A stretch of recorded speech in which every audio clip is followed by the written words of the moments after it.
Kelompok 2 ada? Udah ada perwakilannya. Kelompok 1 ini Saya, Pak. Kelompok ya? 1 ada, Pak. Kelompok 1 Ada, ada. Pak. Kelompok 2 ada?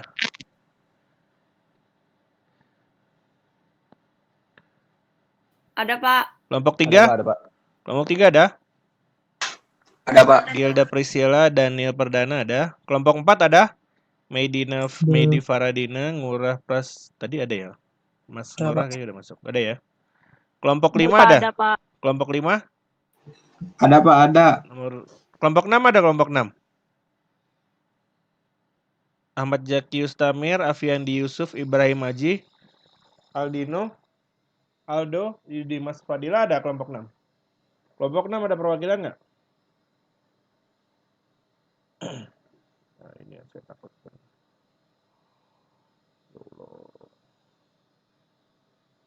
Nilai enggak ada. Ahmad Zaki Ustamir, belum ada.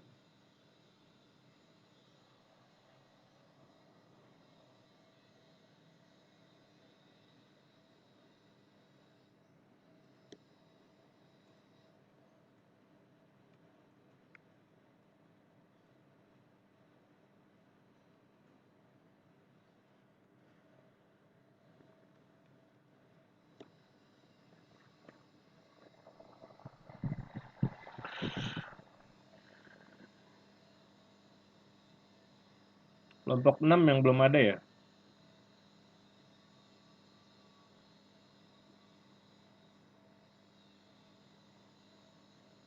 Ahmad Zaki Ustamir, Afiandi Yusuf, Ibrahim Haji, ada Miliano ada.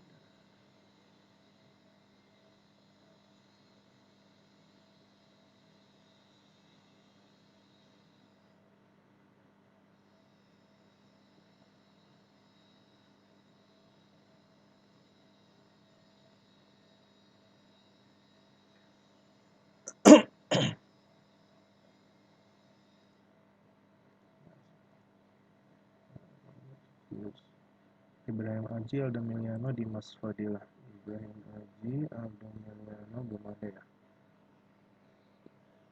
Udah ya, kita mulai dulu aja ya. Assalamualaikum warahmatullahi wabarakatuh. Kedengeran nggak ini? Waalaikumsalam. Dengar, Pak. Nah. Waalaikumsalam. Pertama sebelum kuliah dimulai, saya mau ada sedikit pengumuman tentang tugas besar. Nah, sebenarnya saya mau nanya dulu nih, untuk tugas besar ini sebenarnya untuk tugas kelompok ini memberatkan kalian nggak? Bilang aja, nggak apa-apa gitu. Kalau dari kelompok sendiri sih enggak sih, Pak. Untuk komunikasinya masih bisa jalan ya? Masih bisa. Saya ngelihatnya kayaknya ada beberapa kelompok yang ada ya, mungkin ada kelompok yang komunikasinya kayaknya nggak jalan gitu. Oke. Nah, jadi gini, sebenarnya untuk tugas besar sendiri ini kan sebenarnya kompetensinya itu kan agar nanti pada saat kalian selesai kuliah MiPro ini kalian bisa melakukan programming Arduino seperti itu. Nah, cuman dengan kondisi saat ini di mana komunikasi kelompok terbatas, jadi kalian juga ketemu susah. Jadi saya memberikan sedikit keringanan buat kalian. Jadi gini, untuk tugas besar ini akan saya bagi menjadi 2 ntar. Sorry. Akan saya bagi menjadi dua jalur, istilahnya 2 pet. Untuk kalian yang agak sulit untuk berkomunikasi dengan kelompok kalian bisa nanti saya kasih namanya tugas individu. Jadi kalian nggak harus mengerjakan tugas besar ini. Jadi saya ubah menjadi tugas individu, di mana tugas individu ini akan berupa seperti programming, seperti membuat 7 segmen kemarin. Jadi kira-kira tugas individu seperti itulah. Kalian membuat suatu rangkaian dengan waktu tertentu. Nah, waktu tertentunya itu rencana saya sekitar 2 jam atau 1 kali pertemuan, 2 jam atau 3 jam seperti itu.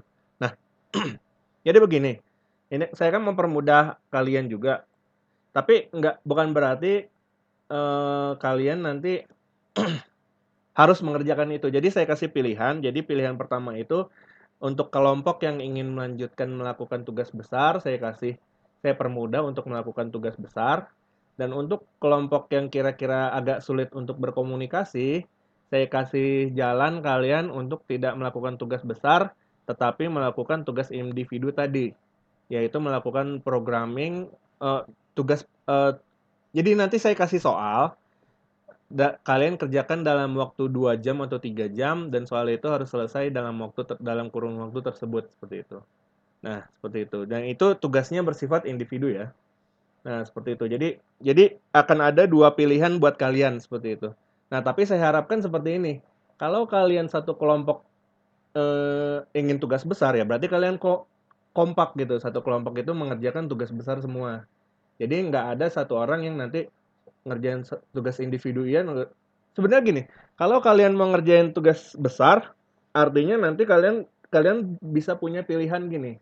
Kalau kalian mau ngerjain tugas besar boleh, kalian juga nanti kalau mau mengerjakan yang tugas ini individu, kalian juga boleh, tapi itu bersifat opsional karena kalian sudah melakukan tugas besar seperti itu. Paham nggak kalian? Nah, jadi intinya seperti itu. Jadi intinya saya mempermudah kalian juga untuk komunikasi, soalnya beberapa kemarin dikasih arahan juga kan sama Bu Levi kalau ternyata dengan kondisi sekarang juga agak susah kalian untuk berkomunikasi seperti itu. Komunikasi antar kalian. Jadi saya permudah kalian untuk itu. Jadi kalian akan saya bagi menjadi, akan ada dua jalur untuk memenuhi kompetensi kalian dalam melakukan programming Arduino. Yang pertama tadi adalah tugas besar, yang kedua adalah tugas individu. Di mana kalian bisa memilih salah satu antara tugas besar dan tugas individu, atau kalian bisa mengerjakan keduanya kalau kalian mau. Jadi ini sebenarnya bersifat opsional, salah satu aja. Kalian mau ngerjain tugas besar per kelompok, atau kalau kelompok kalian komunikasinya kurang berjalan, kalian bisa melakukan tugas individu seperti itu. Nah, nanti saya kasih narasinya seperti apa. Intinya seperti ini. Kalau kalian memilih untuk melakukan tugas individu, artinya saya bertanggung jawab untuk kalian agar kalian memiliki kompetensi di programming sebelum ujian tugas individu ini dimulai. Artinya apa? Kalau kalian yang memilih jalur tugas individu, akan saya wajibkan untuk melakukan tugas dan kuis setiap minggu seperti itu. Nah, untuk kalian yang melakukan tugas besar, tidak akan saya wajibkan untuk melakukan tugas dan kuis mingguan, tetapi nanti nilainya seperti ini. Saya bisa ngelihat antara apabila tugas besar ini dikerjakan asal-asalan atau enggak seperti itu. Jadi kalau memang dikerjakan asal-asalan, misalkan nilai tugas besarnya kurang dari 50, nilai kuis dan tugas kalian akan saya samakan dengan nilai tugas besar kalian. Atau kuis mingguan kalian akan saya samakan dengan tugas besar kalian, ya misalkan kalian dapat 40, saya kasih 40. Kalau tugas besar kalian bisa di atas 50, maka saya nggak segan-segan untuk tugas mingguan dan kuis kalian saya kasih 100, seperti itu. Jadi intinya seperti itu. Untuk kalian yang mengerjakan tugas besar, kalian nggak wajib untuk melakukan tugas mingguan dan kuis. Tapi kalau kalian mau ngerjain juga nggak apa-apa, nggak masalah. Jadi untuk yang mengambil tugas besar, semua tugas-tugas saya kasih menjadi opsional buat kalian. Untuk kalian yang mengambil tugas mandiri atau tugas individu, nah untuk yang mengambil tugas individu ini kalian tetap harus mengerjakan tugas dan kuis yang saya berikan. Seperti itu. Paham ya? Ada yang tanyain nggak? Pak mau nanya. Yap. Kalau misalnya kita ngambil tugas nih, itu kita tetap presentasi apa enggak? Ya tetap presentasi, iya. Seperti itu. Ya, cuman presentasinya kita lewat Zoom ini. Jadi sebenarnya gini, yang presentasi itu kan nggak harus 5 orang, nggak harus 5-5-nya kayak gitu.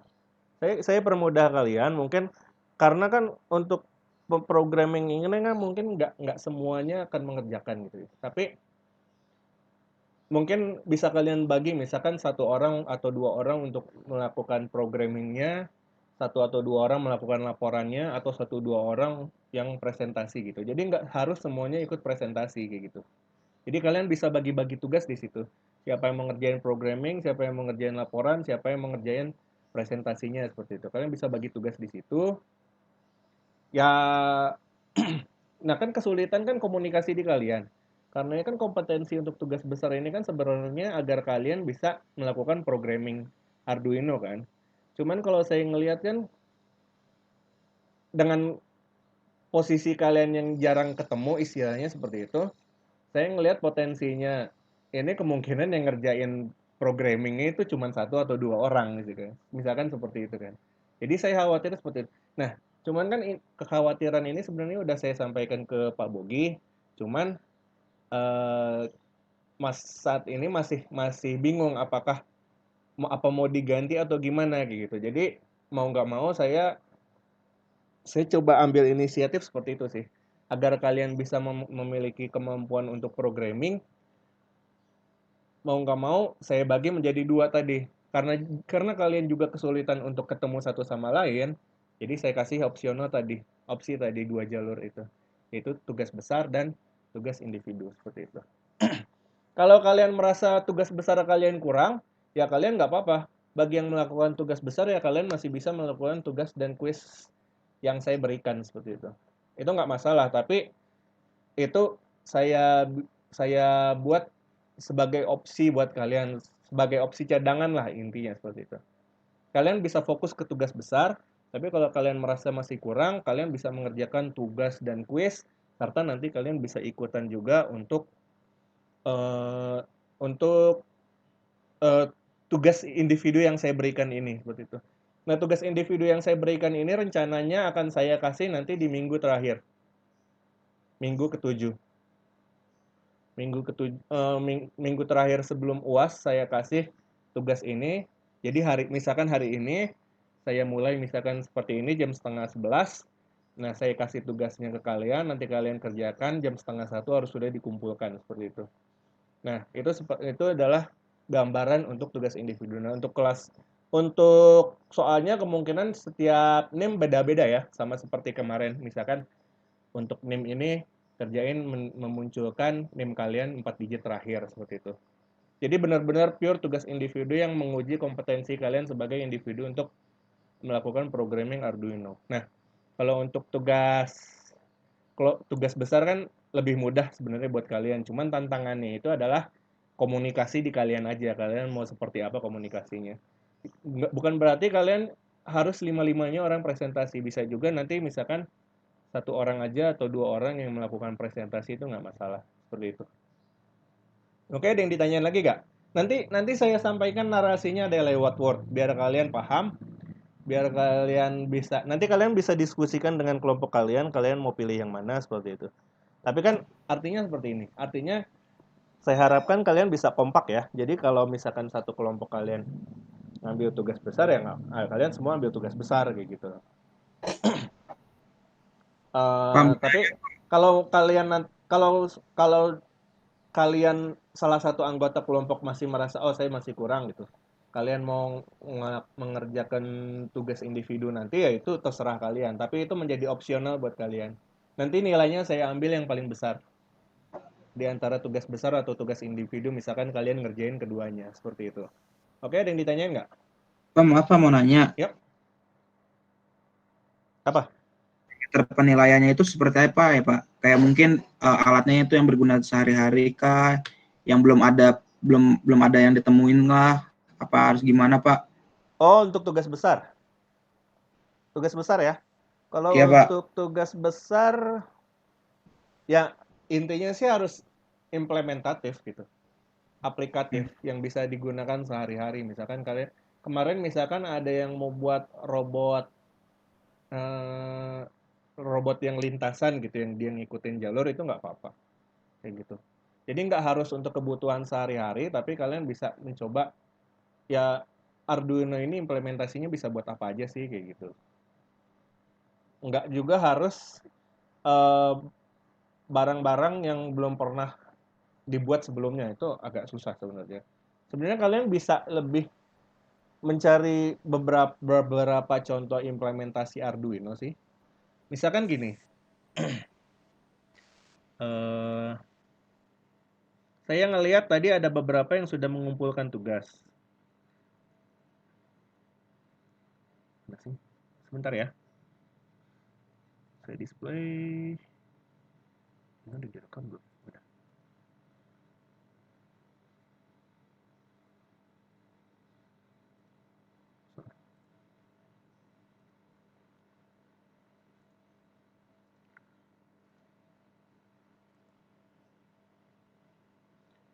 Nah, intinya sih Arduino itu Tinkercad itu kan kemarin kan opsi untuk implementasi hardware kan sudah ditutup sesuai arahan dari Kaprodi. Nah, kalian bisa menggunakan apa aja semua fitur yang ada di dalam Tinkercad. Misalkan Tinkercad itu punya display, ya kalian bisa gunakan seperti itu.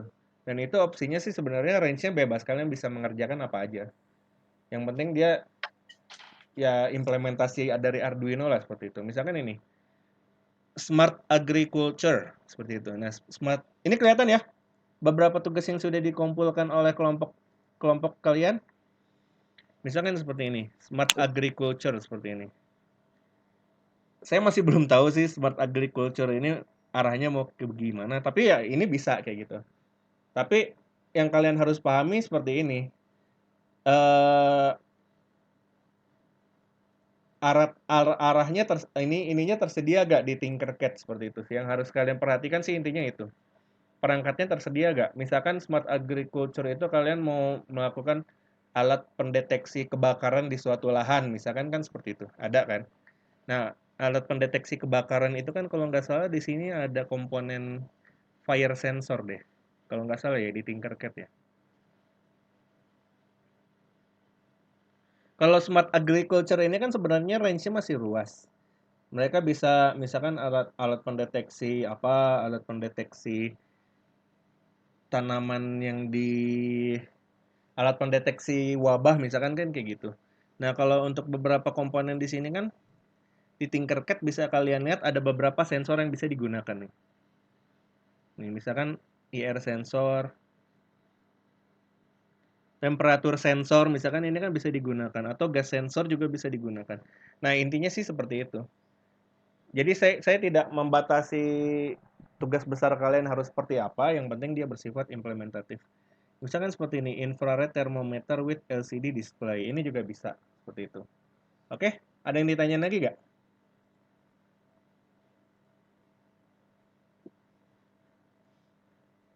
Yang penting kalian paham ya, maksudnya untuk implementasinya ini, apakah perangkatnya tersedia di Tinkercad atau enggak gitu. Atau kalau misalkan kalian mau menggunakan tools lain, ya kalian perlu cek di tools itu apakah perangkatnya tersedia atau tidak seperti itu.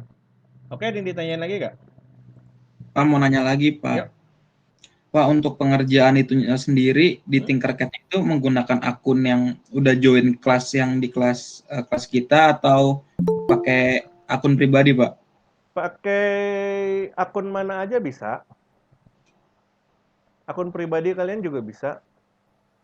Nggak masalah sih. Berarti nanti tinggal share bisa, aja ya? Bisa di-share kok, ya. Oke, siap. Terima kasih, Nggak Pak. harus di akun. Nggak harus semua akun copy ininya ya. Kemarin kan saya kan bikinin akun masing-masing untuk tim kalian. Nanti nggak saya cek sampai ke apa di 555-nya itu punya alatnya atau enggak kayak gitu. Nggak saya cek sampai situ. Tapi intinya sih seperti ini. Artinya ya intinya kalian kerjakan ini secara kelompok dan pastikan kalau masing-masing dari anggota kelompok kalian paham cara kerja dari si Tinkercad-nya ini. Cara kerja dari si Arduino yang kalian buat seperti itu. Oke? Ada yang tanyain lagi nggak? Nanti bisa kalau untuk perangkatnya sendiri bisa di-share ke saya nanti. Ada yang tanyain lagi? Yang bingung? Nanti untuk tugas ini narasinya saya sampaikan ke kalian, nanti saya buat pengumumannya. Biar kalian paham, nanti masing-masing dari kalian bisa milih gitu. Kalian bisa diskusikan dengan kelompok kalian mau ambil yang mana kayak gitu. Ya. Pak, Yep. mau nanya Pak. Oke. Jadi kalau misalnya kan ini kami dari kelompok 1 itu kan mau buat tugas besar. Nah, tugas besarnya tadi Smart Agriculture itu kan. Nah, rencananya kami tuh bikin kan satu kelompok kan 5 orang. Itu tuh buat fitur sendiri-sendiri gitu. Oh gitu. Mau buat fitur sendiri-sendiri. Rencananya gitu. Tapi menurut Bapak gimana? Mending satu kelompok satu fitur atau setiap individunya bikin fitur gitu? Ya kalau mau kayak gitu ya silakan. Nggak masalah sih sebenarnya.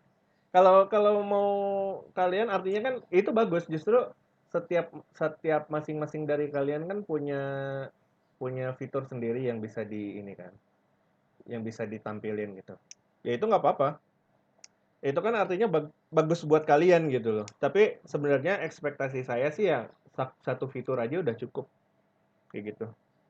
Jadi nanti tergantung kalian bagi tugasnya kayak. Kalau kalian bikin 5 feature, nanti misalkan kalian bikin laporannya perbandingan antara kelima feature tersebut atau gimana, misalkan implementasi Arduino di Smart Agriculture adalah misalkan ada 5 implementasi A, implementasi B, implementasi C, implementasi D, dan implementasi E. Itu nggak apa-apa, itu bagus. Itu bisa jadi nilai tambah buat kalian sebenarnya kayak gitu loh.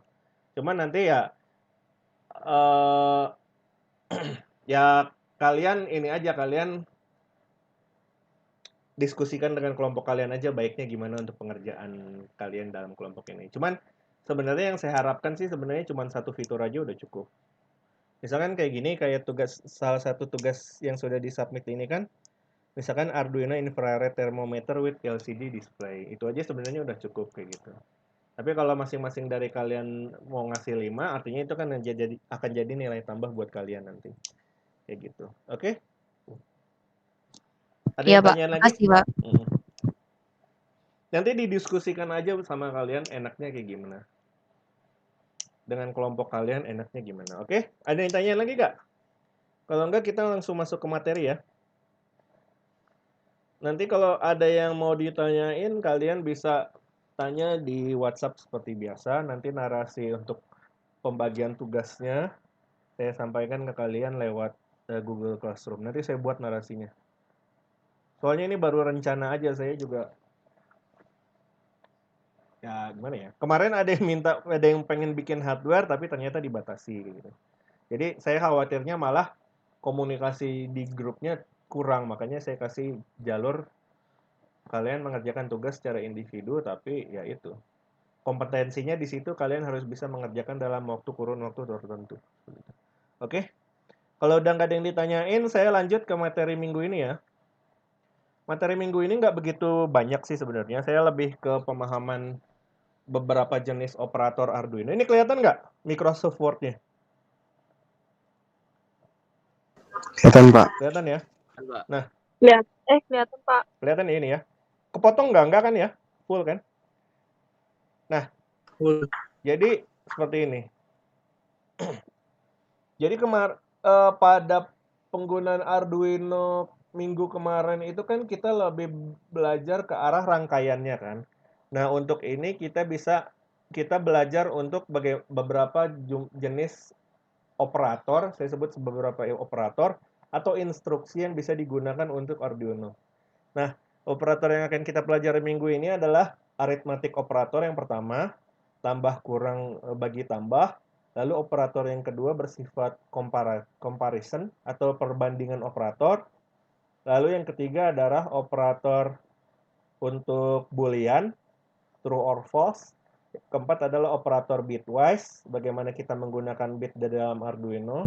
Yang terakhir adalah operator control structure untuk menggunakan looping atau if condition. Nah, saya yakin sepertinya kalian udah banyak belajar ini di aljabar boolean ya, alpro kali ya, aljabar pemrograman apa sih?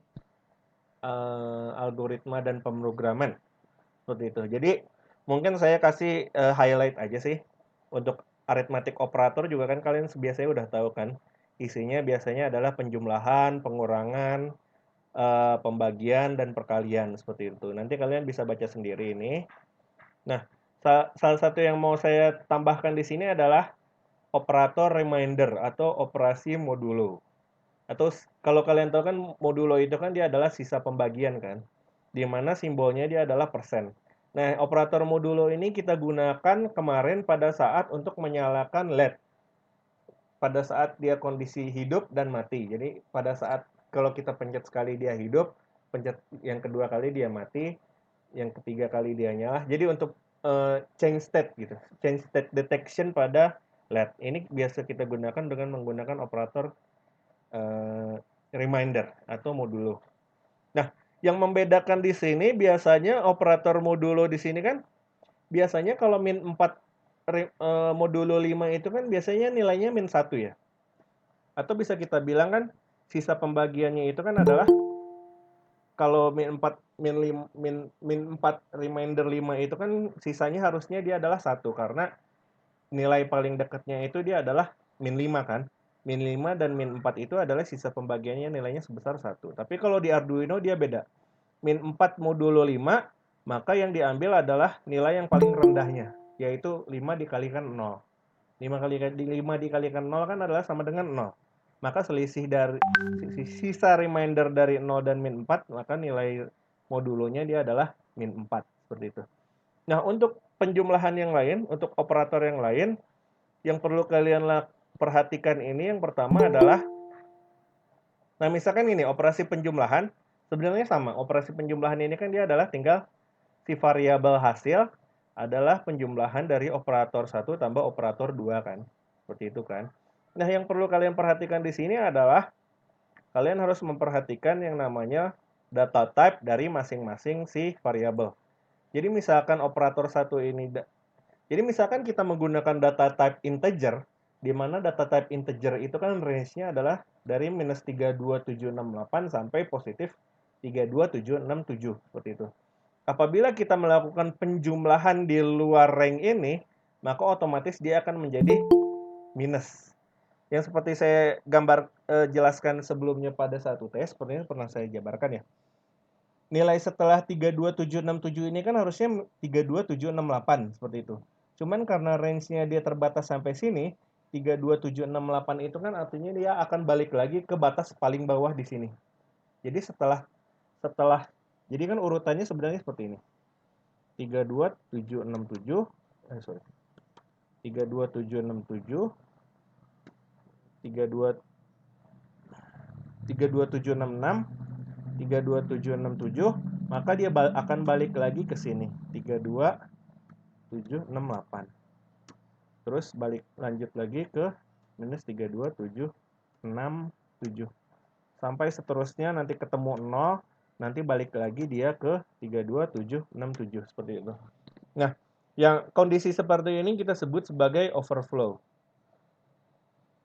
Di mana pada saat penjumlahannya nilainya di atas range 32767, maka dia akan balik lagi ke kondisi state awal, yaitu pada saat dia nilainya adalah kondisi di awalnya, yaitu minus 32768. Seperti ini, contohnya 1 ditambah 32767 akan menghasilkan minus 32768.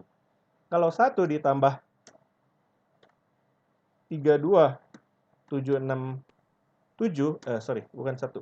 2 ditambah 32767, maka hasilnya adalah sama dengan minus 32766. 32767 seperti itu. Seperti itu ya. Oke. Nah, itu yang harus diperhatikan pertama adalah overflow yang terjadi pada saat operasi penjumlahan operasi aritmatik. Lalu yang harus diperhatikan kedua adalah ini. Apabila kita ingin menggunakan perhitungan desimal, kalau desimal itu kan kita dapat menggunakan operator data type float dan double seperti itu kan. Nah, kalau kita ingin melakukan penjumlahan desimal, nah kita harus perhatikan juga data type si hasilnya ini atau data type si sum, variable sum, juga harus dalam bentuk float atau double.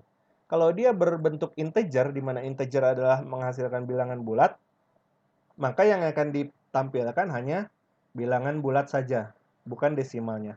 Contohnya seperti ini. Kalau kita punya variabel A dengan bentuk 5,5 dan variabel B dengan isi 6,6, maka kalau kita deklarasikan variabel C dalam bentuk integer, maka C sama dengan A tambah B adalah yang diambil adalah 12-nya aja, padahal kan nilainya adalah 12,1 kan. Beda lagi kalau kita ubah di sini dia menjadi float C. Kalau float C maka yang akan ditampilkan adalah sebesar 12,1 seperti itu. Nah, ini untuk operasi aritmatik. Lalu ada yang ditanyain nggak untuk operasi aritmatik? Sebenarnya itu aja sih, nggak begitu banyak. Saya yakin kalian juga udah paham gitu untuk operasi aritmatik. Ada yang ditanyain nggak? Pak, mau tanya, Pak. Yap.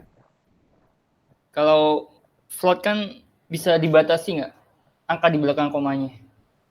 Angka di belakang komanya. Nah, saya belum Bisa pernah nyoba. bisa dibatasi. Untuk Bisa kayak yang di Ardu. untuk bahasa C sih bisa Pak, dibatasi. Dibatasi bisa ya? Saya belum pernah nyoba sih Bisa, ini Pak. untuk batas. Sebenarnya Bisa, gini, Pak. ada gitu. Kalau nggak salah ada dibatasin sampai berapa 2 digit di belakang atau 3 digit belakang. Cuman saya lupa ininya. Nanti bisa saya kasih tahu ke kalian deh. Nanti saya cari-cari dulu ya. Pokoknya dia bisa dibatasi, batasnya sampai dengan berapa?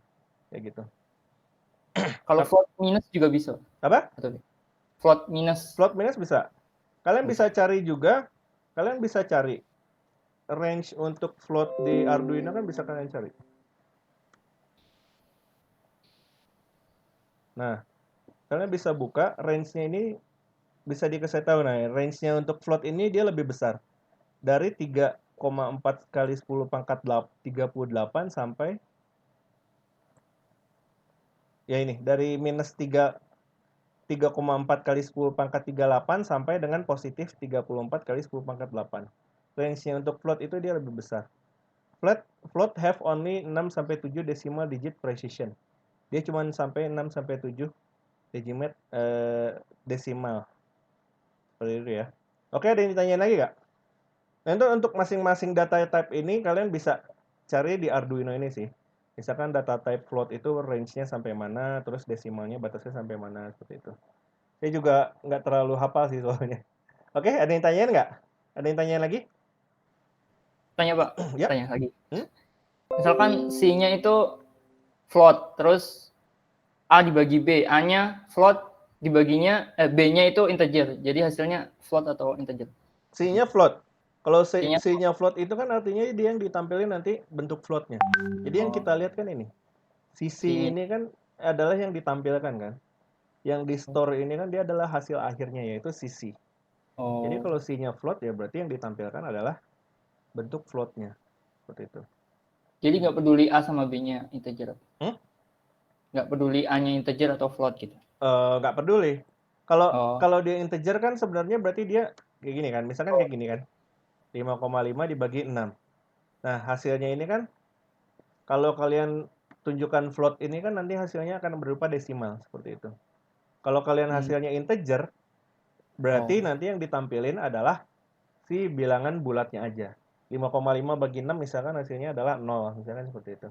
0, sekian, tapi yang ditampilin sama C-nya ini dia adalah sebesar 0 aja, kayak gitu. Oke? Iya, Pak. Ada yang tanya lagi? Jadi sebenarnya intinya dia data type-nya bisa beda. Yang penting bukan string ya, misalkan seperti itu. Kalau string ini kan untuk karakter. Kalau untuk numerik ini kan biasanya kita bisa pakai integer, float, double. Dengan mereka masing-masing punya range masing-masing berbeda kan. Saya kurang hafal sih, nanti kalian bisa pelajari sendiri. Biasanya nggak keluar sini. Integer, float, double, byte, short, dan long seperti itu. Oke? Ada yang tanyain lagi? Nggak ada ya? Kalau nggak ada, kita lanjut ke operator yang kedua, adalah operator comparison. Nah, operator comparison ini terbagi menjadi beberapa operator. Jangan lupa untuk kalian yang hadir untuk absen di sini ya, bit.ly/miprofhn, seperti itu. Nah, untuk comparison operator ini bisa kita lihat untuk yang bertanda tanda seru sama dengan ini artinya dia adalah not equal. Tanda seru ini artinya dia not. Nanti kalian akan belajar di Boolean operator. Nah, tanda seru sama dengan artinya dia not equal. Artinya kalau kita di sini dituliskan X tanda seru sama dengan Y, artinya dia akan mengecek apakah si X ini tidak sama dengan Y. Seperti itu. Dia bernilai salah, false, kalau X nilainya sama dengan Y.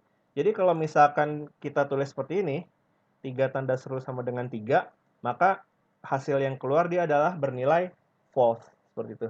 Karena 3 kan seharusnya dia adalah sama dengan 3 kan. Artinya kalau 3 tidak sama dengan 3, artinya dia adalah false. Berbeda lagi kalau misalkan kita tulis begini, 3 tidak sama dengan 4. Berarti statement ini dia bernilai true. Seperti itu ya. Oke? Nah, begitu juga dengan yang di bawahnya. Untuk kurang dari ini less than, kurang dari sama dengan less than or equal to, sama dengan ini equal to. Ini saya yakin kalian udah paham lah. Lebih dari itu more than, lebih dari sama dengan more than or equal to. Nah, yang kalian harus pahami di sini, kalian bedakan antara sama dengan 2. Sama dengan 2 ini atau double equal sign, ini artinya adalah digunakan untuk comparison operator. Artinya gini, 4 sama dengan 4 kan artinya dia bernilai true, seperti itu kan. Beda lagi kalau kita tuliskan dengan 1 kali sama dengan.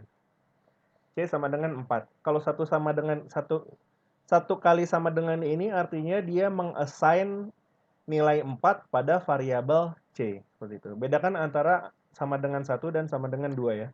Kalau sama dengan 1 itu artinya kita memasukkan dia nilai nih. Kalau X sama dengan 0 ini artinya kita memasukkan si X ini adalah sama dengan 0. Kalau sama dengan 2 kali artinya dia mengecek apakah si variabel X ini nilainya sama dengan 0. Bedakan ini sama X sama dengan 0. Seperti itu. Kalau yang ini artinya dia akan mengecek apakah si X ini equal to 0 atau sama dengan 0. Kalau dia equals to 0 maka dia akan bernilai true. Seperti itu. Nah, untuk Boolean operator ini, untuk comparison operator ini biasanya dia digunakan bersamaan dengan fungsi if. Misalkan seperti ini. If X sama dengan lebih dari sama dengan Y, kalau dia bernilai true, maka dia akan mengerjakan operasi yang di sini. Nanti akan saya jelaskan mengenai fungsi if. Nah, kalau dia tidak bernilai true atau bernilai false, maka kita bisa menggunakan yang else-nya. Atau dia akan lari ke sini. Ke yang keduanya, seperti itu. Do something if comparison result is false. Seperti itu. Oke, ada yang ditanyain sampai dengan comparison operator? Nah, yang kurang dari juga sama dengan dibedain ya. Ada yang simbolnya kurang dari. Ini digunakan untuk shift, bit shift. Dimana kalau kurang dari artinya dia akan bitnya akan digeser ke sebelah kiri. Nah, kalau kurang dari itu artinya dia adalah digunakan untuk comparison operator. Oke? Ada yang ditanyain nggak sampai sini? Lanjut ya. Untuk comparison operator. Kita lanjut selanjutnya ke Boolean operator. Nah, Boolean operator seperti tadi saya sampaikan, tanda seru ini artinya dia adalah logical not. Artinya gini, if, misalkan contohnya seperti ini. If logical not X, artinya kalau X bernilai tidak true, kalau X bernilai salah, maka dia akan baru menjalankan operasinya, seperti itu. Ada juga yang namanya logical and dan logical or. Simbolnya adalah 2 kali ampersand dan 2 kali tiang ini. Isinya seperti itu. Nah, ini adalah logical and untuk Boolean operator. Sama seperti comparison operator, Boolean operator juga kadang digunakan untuk operasi if.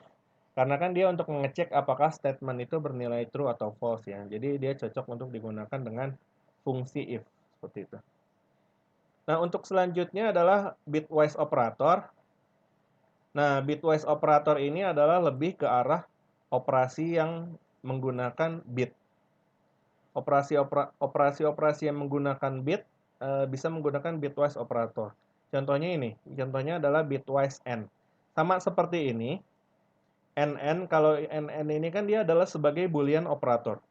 Boolean operator ini kan dia artinya dia akan mengecek dua buah statement apakah dia bernilai benar atau tidak. Kalau dua-duanya bernilai benar, artinya dia akan lari ke instruksi if pada saat dia bernilai true. Kalau enggak, dia akan mengecek ke yang di bawahnya. Nah, sama seperti ini, cuman kalau untuk bitwise AND ini dia hanya untuk mengecek untuk melakukan operasi AND pada dua buah bit. Mungkin kalian udah belajar operasi dua buah bit AND itu kan baru bernilai 1 apabila dua buah operannya bernilai 1 kan. Atau 1 AND 1 adalah sama dengan 1. Kalau salah satunya bernilai 0, maka X and Y itu adalah tetap bernilai 0. Hasil N-nya itu dia adalah 0. Dia baru bernilai 1 apabila dia kedua bit yang di N kan bernilai 1. Seperti itu. Nah, contohnya seperti ini. Ini saya spasi dulu. Nah, contohnya seperti ini. Misalkan saya punya integer A bernilai 92 dan integer B bernilai 101. Maka bisa kita lihat kan ini kalau 0 ini adalah sama dengan 0. Sampai sini dia bernilai 0. Nah, sampai sini dia 1N1 nilainya hasilnya adalah 1. 0N1 adalah 0. 1N0 adalah 0. 1N0 adalah 0. 1N1 adalah 1. 0N0 adalah 0. 0N1 adalah 0. Sehingga menghasilkan desimal sebesar 68. Seperti itu. Nah, seperti itu ya. Nah, bitwise OR juga sama seperti bitwise AND, hanya yang dibedakan adalah operasi OR. Dia menggunakan operasi OR. Artinya, selama ada salah satu operan bernilai 1, maka hasilnya akan bernilai 1. Dia baru bernilai 0 apabila kedua operannya bernilai 0. 0 OR 0 adalah 0, 0 OR 1 adalah 1, 1 OR 0 adalah 1, 1 OR 1 adalah 1. Nah, contohnya bisa kalian lihat di sini. Begitu juga dengan bitwise XOR. Bitwise XOR itu mungkin kalian juga sudah pelajari, dia baru bernilai 1 apabila operan 1 dan operan 2 memiliki nilai yang berbeda. Yaitu pada saat operan 1 0 dan operan 2 adalah 1, maka 0 XOR 1 adalah 1. 1 XOR 0 adalah 1. Kalau dia sama, 1 XOR 1 adalah 0, 0 XOR 0 adalah 0. Seperti itu. Nah, lalu juga bitwise NOT. Bitwise NOT itu adalah untuk mencari inverse-nya. Kalau kita punya operan 1x adalah 0, maka NOT x itu adalah bernilai 1. Kalau x-nya adalah 1, maka NOT x-nya adalah bernilai 0. Seperti itu. Contohnya seperti ini. Tinggal dibalik aja kan. Dari 0011001111 dibalik menjadi 111111 001100. Ini kebalikannya dari sini. Seperti itu ya. Oke. Nah, ini yang tadi saya jelaskan. Ada bitwise operator shift right dan bitwise operator shift left. Seperti ini. Nah, untuk shift right ini artinya dia akan melakukan. Nah, shift right ini kan simbolnya adalah lebih besar 2 kali kan. Lebih besar, lebih besar. Nah, dibedakan dengan tadi ya. Dengan simbol more than pada saat comparison operator tadi. Dibedakan dengan ini ya. Kalau ini kan dia adalah lebih besar artinya dia more than, lebih besar sama dengan adalah more than or equal to. Atau lebih besar dari sama dengan. Kalau lebih besar 2 kali artinya dia digunakan untuk bitwise operator. Misalkan saya mempunyai integer 40. Integer 40 ini dia nilainya bitnya ada seperti ini. 0000010100. Maka apabila kita melakukan bitwise operator A di shift right sebesar 3 bit, maka 101 ini akan bergeser ke sini. 1, 2, 3. Maka hasilnya akan menjadi seperti ini. 101-nya ada di belakang. Nah, kalau kalian lihat, bit 000101 ini akan menghasilkan 5 di desimal. Yang artinya apa? Kalau integer A di shift sebesar 3 bit menjadi hasilnya menjadi 5, 40 di shift ke kanan menjadi 5, artinya shift ke kanan itu 1 bit shift ke kanan artinya dia bernilai 2 pangkat 1. Artinya kalau kita geser ke kanan sebesar n bit, maka dia akan dibagi dengan 2 pangkat n. Kalau misalkan ini integer A ini 40, kita geser ke kanan sebesar 3 bit, maka 40 ini akan dibagi dengan 2 pangkat 3. Atau 2 pangkat 3 adalah 8. 40 bagi 8 adalah sama dengan 5, seperti itu. Oke? Begitu juga dengan nah, yang perlu kalian perhatikan pada bitwise operator shift right ini, kalian harus memperhatikan ini. Overflow yang terjadi. Jadi satu di belakang ini kan kadang dia menandakan apakah si bit itu dia bernilai positif atau negatif. Kalau dia satu ini dia bisa bernilai positif sekian. Jadi misalkan kalau bit ini kan dia adalah 16 bit ya. Gimana ya saya ngetiknya ya? 16 bit ini kan dia adalah 1112 sorry.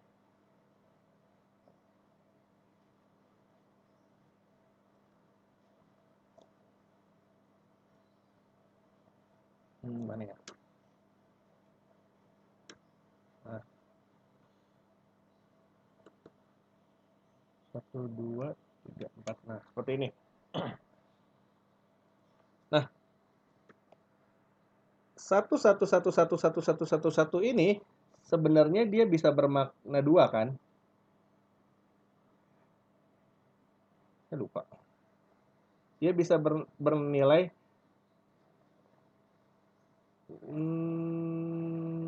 saya lupa ya. Intinya seperti itu. Jadi intinya seperti ini. Sama seperti 65536. Wah, harus ngecek ini. Oh, gini aja deh ngejelasinnya. Nah, jadi seperti ini. Jadi satu ini dia bisa menyimbolkan apakah jadi sama seperti yang saya jelaskan sebelum UTS, simbol satu ini juga digunakan sebagai sign bit. Artinya apakah bit itu bernilai 0, bernilai positif atau negatif, seperti itu. Nah, untuk menjaga jadi misalkan seperti ini. Min 16 itu kan dia nilainya adalah seperti ini. Kenapa min 16 seperti ini? Itu karena ditandakan dengan dia adalah 1. 1 di sebelah kiri atau bit paling kiri dia bernilai 1, maka nilai inverse-nya itu dia adalah min 16 seperti itu. Seperti itu ya. Nah, artinya apa? Artinya untuk menjaga konsistensi si bitnya, kalau dia digeser ke kanan, artinya karena dia bernilai negatif, dia harus tetap dijaga agar nilainya negatif kan. Artinya pada saat dia digeser ke kanan, bit yang muncul di sebelah kiri tidak bernilai 000, tapi dia bernilai 111 seperti itu. Sehingga dia akan menghasilkan konsistensi di sini, di mana nilai 1110 ini dia adalah sama dengan min 16 dibagi 2 pangkat 3 atau sama dengan nilainya adalah min 2 seperti itu. Seperti itu ya. Berbeda lagi kalau kita menggunakan variabel unsigned integer. Kalau unsigned integer ini kan otomatis dia adalah integer yang tidak memiliki tidak memiliki nilai negatif kan. Kan ada yang signed integer, ada unsigned integer. Kalau signed integer ini kan dia artinya bisa ada kemungkinannya dia bernilai negatif dan bernilai positif seperti itu. Kalau unsigned integer ini kan dia otomatis dia selalu bernilai positif atau range-nya ini dia adalah sama dengan 0 sampai 32767. Artinya bit 1111111111 ini kan sampai 16 1 2 3 4 5 6 7 8 9 10 11 12 13 14 15 15. Dia selalu bernilai 32767. Seperti itu. Padahal kan 1111 ini kan dia bisa bernilai 32767 atau dia bernilai sama dengan min 1 gitu. Tapi kalau dia menggunakan unsigned bit, otomatis program akan membaca kalau 1111 ini dia adalah bernilai 32767. Atau dia selalu bernilai positif. Nah, kalau kita menggunakan unsigned bit, maka bit yang muncul pada saat dia digeser ke kanan, dia adalah bernilai 0. Intinya seperti itu. Untuk menjaga konsistensi, kalau dia adalah signed integer, maka bit yang muncul pada saat dia digeser ke kanan, dia adalah bernilai 1. Untuk menjaga konsistensi kalau si variabel itu bernilai minus. Tapi kalau dia memiliki data type unsigned integer, maka dia akan digeser ke kanan sebesar 3, tapi bit yang muncul di sebelah kiri ini dia adalah bit 0. Sehingga bisa kita tahu dia selalu bernilai positif seperti itu. Oke?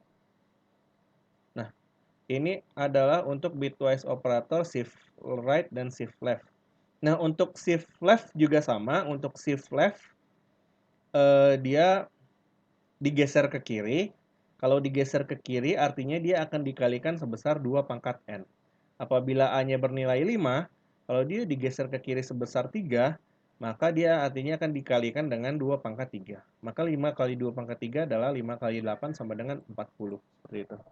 Ada yang ditanyain sampai dengan bitwise operator? Ada yang ditanyain nggak? Chatnya nggak ada yang ditanyain ya? Pak, mau tanya Pak. Yap. Itu yang tadi yang bitwise operator yang 40 shift Kanan. geser kanan. Itu kalau misalnya digesernya sebanyak 5 kali, itu gimana Pak? Sebanyak berapa? 5. Itu kan A-nya 3 ya? Ya.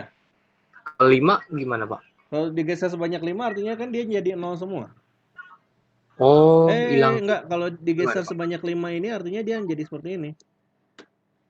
Masih ada sisa 1 di belakangnya. Oh, satu. Seperti itu. Oh. Ya, karena 2 Ya, pangkat 5 itu dia adalah 32 ya. 2 pangkat Ya. 5 adalah 32. 40 bagi 32 adalah sisanya 1 kan. Ini adalah 1. Kecuali kalau dia digeser sebanyak 6, maka sisanya dia adalah menjadi 0 semua. Seperti itu. Oh, oke. Jadi digeser gini ya. 1, 2, 3, 4, 5, 6. Oke. Ada yang tanya lagi? Nggak ada ya? Ada yang tanya lagi, Kak?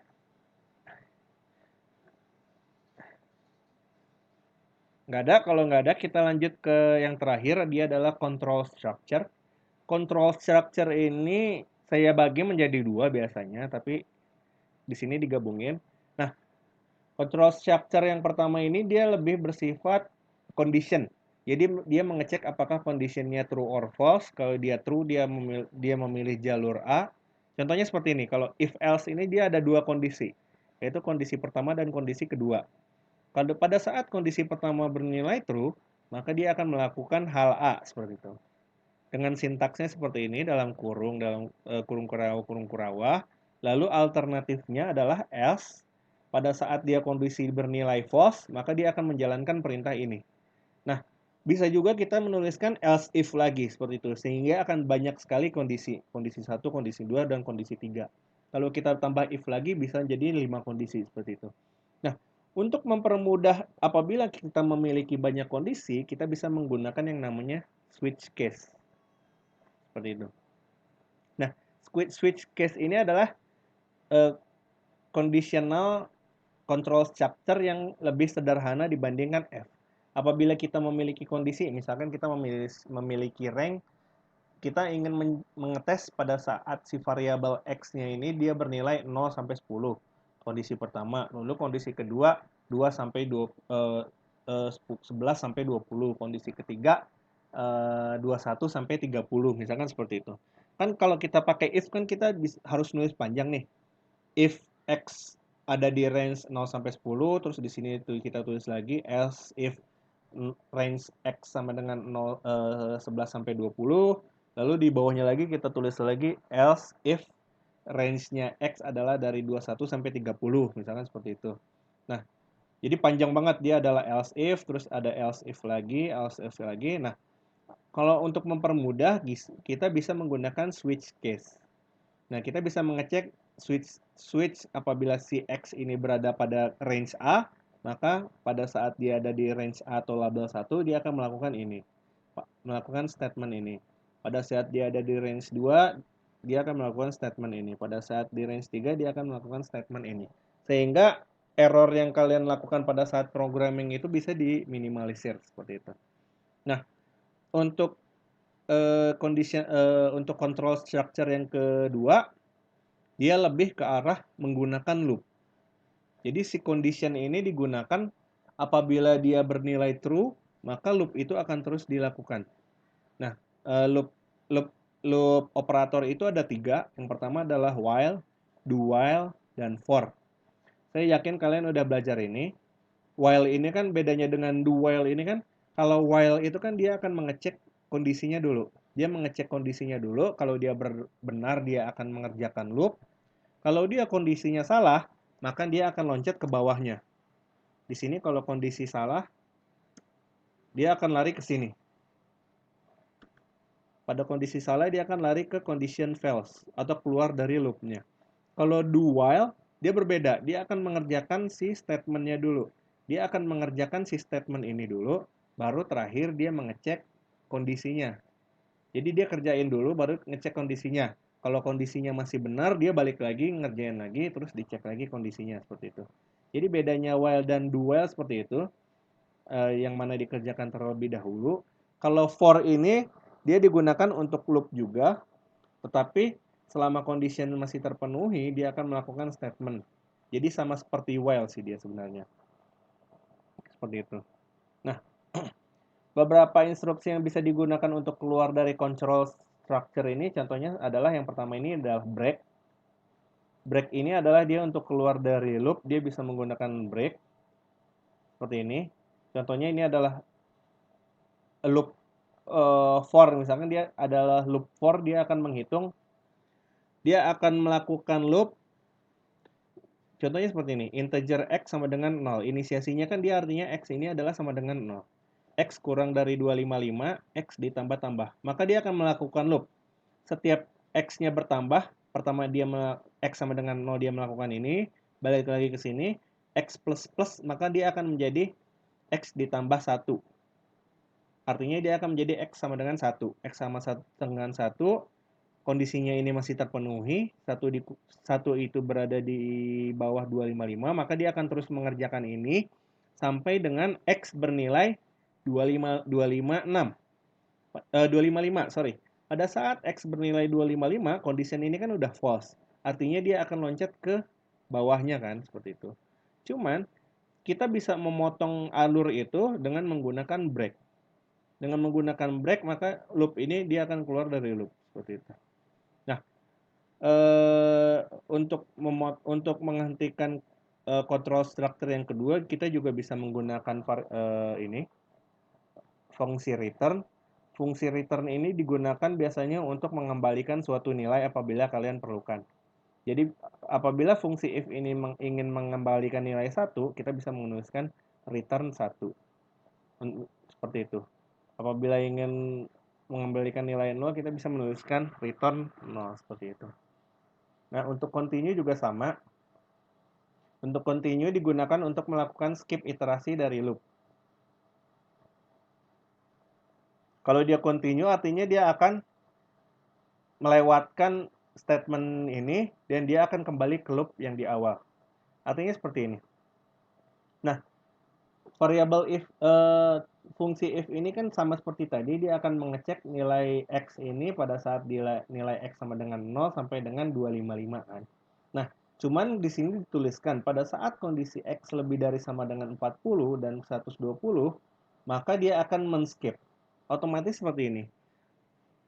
Pada saat dia melakukan iterasi loop ini kan dia akan menulis pwmpin ini kan dengan si variabel X kan.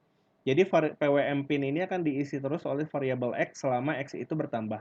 Pada saat X 0, pwmpin ini akan bernilai 0. Pada saat X1, pwmpin akan bernilai 1.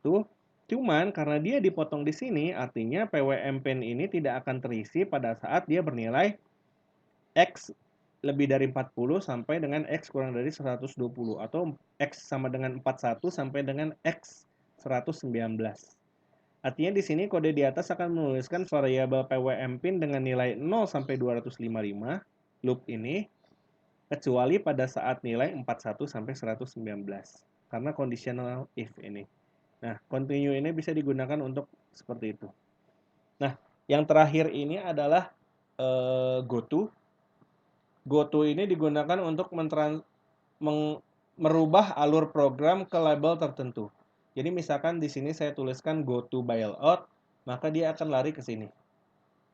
Jadi kalau dia sedang melakukan loop seperti ini, kalau kita tuliskan dia go to bailout, maka dia akan lari ke sini dan menghentikan si loop yang sedang dilakukan. Seperti itu. Seperti itu. Ada yang ditanyain nggak sampai dengan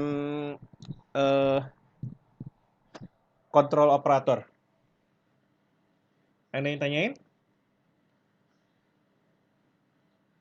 Kalau nggak ada yang ditanyain, kita langsung masuk ke percobaan aja ya. Ini Arduino ya. Nah, percobaan yang minggu ini saya nggak akan membuat rangkaian, tapi lebih ke implementasi menggunakan Arduino dan serial monitor. Mana Arduino ya? Arduino. Nah, cukup kalian geser seperti ini Arduino-nya.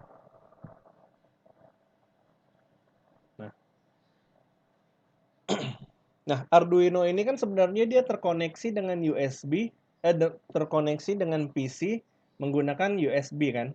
Dia terkoneksi dengan PC dengan kabel USB ini seperti itu. Sehingga sebenarnya dengan menggunakan software IDE yang seperti kenyataannya, dengan menggunakan software IDE kita bisa melihat feedback dari si Arduino dengan menggunakan serial monitor. Nah, apabila kita menggunakan simulasi, kita bisa ngelihat serial monitor di sini. Serial monitor ini kita asumsikan sebagai monitor CPU yang terkonek dengan Arduino, sehingga apabila kita memberikan komen, dia bisa menghasilkan output di serial monitor ini. Seperti itu. Nah, ada beberapa kalian yang kemarin menanyakan ke saya untuk tugas mingguan 7 segment, apakah bisa menggunakan library atau enggak. Kalau Tinkercad dia bisa, cuman library-nya dia terbatas. Kalian bisa ngeliat ke sini, kalian buka kodenya. Di sini ada pilihan library. Nah, library ini bisa seperti ini. Ada banyak pilihan library. Kalau nggak salah, kalau untuk digital, kalau untuk keypad itu kalian bisa menggunakan bukan keypad. Untuk display menggunakan display monitor, sebentar saya buka rangkaiannya dulu. Apabila kalian menggunakan display seperti ini, mana ya? Nah, apabila kalian menggunakan LCD display ini, kalian bisa menggunakan library ini, Liquid Crystal, seperti itu. Oh, ini ada LCD display seperti itu. Nah, ini adalah beberapa variabel. Nah, untuk keypad kalian bisa menggunakan ini. Ini adalah beberapa library yang bisa digunakan di Tinkercad. Walaupun terbatas sebenarnya. Seperti itu ya. Nah, untuk implementasi serial monitor, library saya hapus. Nah, untuk implementasi serial monitor, apabila kalian ingin melihat feedback dari Arduino ini menggunakan monitor, tanpa harus terkoneksi dengan pin digital, dengan pin atau LED apapun, kalian ini bisa saya hapus. Kalian bisa memasukkan di sini inisiasinya adalah serial dengan S besar, begin 9600. Ini adalah 9600 itu kalau nggak salah dia data transfernya dia adalah 9600 bit per second. Seperti itu. Nah, untuk selanjutnya ini saya copy aja ya. Nanti saya jelasin.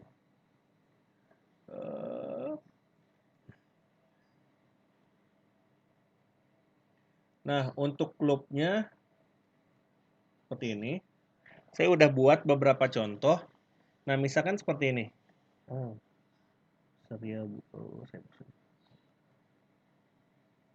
beginilah. Nah, untuk loopnya sendiri yang bisa saya kasih contoh ini adalah saat saya ingin melakukan sebuah program di mana program itu dia bisa memunculkan di serial monitor adalah saya akan mencoba menggeser suatu bit di mana bit itu dia adalah bernilai 11111. Jadi variabel Y ini saya assign dengan bit dengan jumlah bit adalah 1 semua. akan saya geser ke kanan sebesar saya geser ke kiri atau shift left sebesar 3 bit. Nah, sebelum melakukan penggeseran itu, saya akan melakukan perhitungan mundur dari 10 sampai 0. Nah, dengan begitu kalian bisa menggunakan beberapa operator yang sudah saya jelaskan tadi, yaitu operator for, implementasinya seperti ini. Ini sebenarnya buat untuk iseng-isengan untuk membuktikan ini aja ya. Beberapa operator yang bisa kalian gunakan untuk perhitungan. Nah, misalkan seperti ini. Untuk memasukkan variabel y ke dalam bit, dalam bentuk bit, data type yang kalian gunakan adalah data type byte. Byte y adalah sama dengan, nah di depan ini kalian harus memunculkan simbol b. Kalau b ini artinya dia adalah variabel y ini akan diassign dalam bentuk bit, di mana bit itu adalah bernilai 1 semua, atau byte y adalah sama dengan bit 1 semua, seperti itu. Nah, yang paling penting adalah untuk memunculkan display di serial monitor, kalian bisa menggunakan yang namanya serial print line. Serial print line ini artinya dia akan menampilkan display teks ini, menghitung mundur 10 sampai 0 di serial monitor. Apabila kalian tidak ingin menggunakan enter, kalian bisa menggunakan serial print. Jadi nanti kalau serial print ini tampilannya dia akan panjang terus. Belum, X saat ini, titik 2, serial print X. Terus baru terakhir di sini adalah X saat ini adalah X, di mana X adalah bilangan ganjil. Nah, baru dia di enter di situ. Nah, gitu ya. Bedanya print line dengan print itu bisa kalian lihat adalah untuk print ini dia tidak menggunakan enter, kalau print line dia menggunakan enter seperti itu. Nanti bisa kita lihat displaynya. Nah, setelah dia menghitung mundur, menghitung mundur kalian bisa menggunakan algoritma seperti ini. Di mana variabel X awal inisiasinya dia bernilai 10. Kita hitung mundur sampai dengan X bernilai terus selama X bernilai sama dengan 0. Dan X ini adalah X min-min, artinya X ini akan mengalami decrement. Atau X sama dengan X min 1. Dimana ini artinya kan dia akan mundur 10, dia akan mengecek kondisinya, oh benar 10 itu lebih dari sama dengan 0. Setelah itu nanti X-nya ini akan berkurang menjadi 9 seperti itu. Loopnya dikerjakan, balik lagi ke sini, dia mengecek X awal tadi dia bernilai 9, oh benar masih benar, maka X ini akan dikurangi lagi menjadi 8 dan seterusnya, dia loop sampai dengan X bernilai lebih dari X bernilai sama dengan 0. Loop ini baru tidak dikerjakan karena sudah bernilai false seperti itu. Nah, di sini juga saya tambahkan lagi, kalau X bernilai 0, maka dia akan menjawab pertanyaan apakah X sudah mencapai 0? Sudah, seperti itu. Kalau dia belum bernilai 0, maka saya menggunakan fungsi if di sini, dia masuk ke sini, ke else. Di awal ya tadi, kalau saya menggunakan fungsi if untuk mengecek apakah dia bernilai 0 atau belum. Kalau dia sudah bernilai 0, maka dia akan memberikan perintah tampilan teks sudah. Kalau dia belum bernilai 0, maka dia kondisi ini bernilai false, maka dia akan lari ke sini kan. Nah, di sini juga saya tambahkan lagi, dia mengecek apakah si X ini bernilai ganjil atau tidak. Saya masukkan di sini reminder. Kalau si X dibagi 2 ini menghasilkan sisa 1, ini kan X modulo 2 ini kan nilainya sama dengan 1. 1 dia dicek apakah 1 sama dengan 1. Sehingga dia bernilai, kalau 1 sama dengan 1 bernilai benar, artinya dia akan bilang bilangan ganjil karena ada sisa. Kalau modulo 2 ini bernilai bilangan genap, artinya kan dia tidak ada sisa. Artinya kan dia bernilai false kan, 0 tidak sama dengan 1. Maka dia akan lari ke sini. X saat ini adalah bernilai X, dengan X adalah bilangan genap, seperti itu. Nah, untuk yang terakhir, untuk memunculkan serial monitor untuk memunculkan variabel Y dalam bentuk bit di serial monitor, kalian bisa menggunakan perintah serial print Y, bin. Artinya si Y ini akan dimunculkan dalam bentuk binary, seperti itu. Bisa juga kalian munculkan di sini adalah serial print Y, hex. Artinya Y ini akan dimunculkan dalam bentuk heksadesimal seperti itu. Nah, untuk selanjutnya bit ini akan digeser ke kiri sebelah kiri sebanyak 3 bit, artinya dia akan dikalikan dengan 2 pangkat 3 atau dikalikan 8 seperti itu. Nah, untuk memunculkannya ini dia adalah serial plain geser, bin. Nah, seperti itu ya. Jadi, saat ini implementasi yang saya lakukan adalah untuk coba-coba dengan menggunakan serial monitor. Nah, kalian bisa start simulasinya. Di sini bisa kita lihat. Kita buka serial monitornya. Tuh, dia akan menghitung mundur 0 sampai 10. 10 sampai 0. Dia akan menghitung mundur 10, 9, 8, 7, 6, 5, 4, 3, 2, 1. Nah, setelah dia mencapai 0, dia akan bilang sudah. Setelah itu dia akan melaporkan kalau bit 1111 digeser 3 bit ke kiri, dia akan menjadi bit 11111000. Artinya dia digeser ke kiri sebesar 3 bit, dan bit yang muncul dari sebelah kanan dia adalah bernilai 0, seperti itu. Nah, ini bisa kalian coba di rumah, seperti itu. Ada yang ditanyain sampai sini? Ada yang ditanyakan nggak?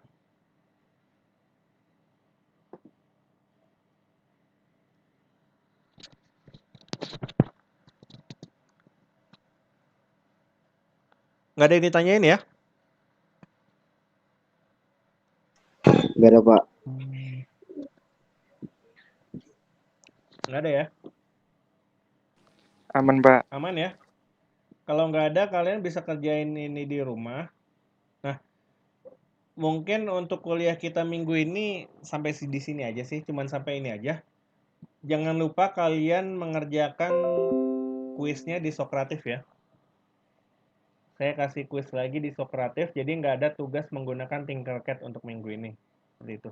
Nah, jangan lupa untuk tugas besar nanti saya kasih narasinya, kalian bisa diskusikan dengan kelompok kalian. Kalian mau mengambil yang mana seperti itu.